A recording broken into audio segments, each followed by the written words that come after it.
Hi, welcome to Trailers from Hell. I'm Larry Karaszewski. Today we're going to look at a movie that I'm kind of shocked has not been rediscovered. It's kind of problematic. It doesn't quite work, but it feels like it has a lot to say about what's been happening in America in the last 10 years or so. Maybe 20 years or so, or maybe 50 years or so, because this is from like 1969, 1970. It's Paul Newman's movie he made with Stuart Rosenberg as their follow-up to Cool Hand Luke. It's called WUSA.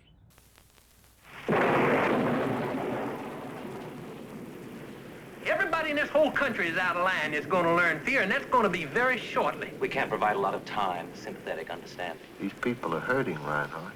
They're hurting and they don't really know. There ain't no such thing as a good guy or a bad guy. We just all in this together. I think they are aware that the kind of politics we have in this country today is just not going to work anymore. Then you sign a loyalty oath. You're into the big, clean American sound of WUSA.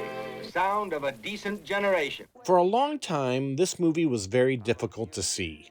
Until recently, never revived or on home video or run on TV. So that made me all the more intrigued. It became one of my holy grails. It was made right when Paul Newman had politics on his mind after his heartbreaking involvement in the Eugene McCarthy 1968 presidential election. Here he plays a right-wing radio host. The film has all the ingredients to be a home run. Newman, Woodward, Perkins, Lawrence Harvey, and written by the great Robert Stone from his book Hall of Mirrors. Stone is also the novelist behind the Vietnam drug classic Dog Soldiers, which was turned into the Nick Nolte film Who'll Stop the Rain. So you're asking, why is it so obscure? I actually bought this 35mm trailer and had it transferred just so I could get a glimpse of the film. And it looks like a big Manchurian Candidate humdinger. It's clearly aimed as an attack on the Barry Goldwater John Birch Society, but certainly you can see the application to recent times, the Trump-era Fox News America. Alas, when I finally did see the film, it was a major letdown. Director Stuart Rosenberg never gets it all to gel. Individual moments are powerful, but the whole thing doesn't land, and that's probably why you never heard of it. Sometimes a movie that's close to being great is harder to watch than just a bad movie. It becomes a frustrating experience, seeing the ball dropped over and over. Rosenberg's direction of Newman and Cool Hand Luke was masterful. It's one of my favorite films.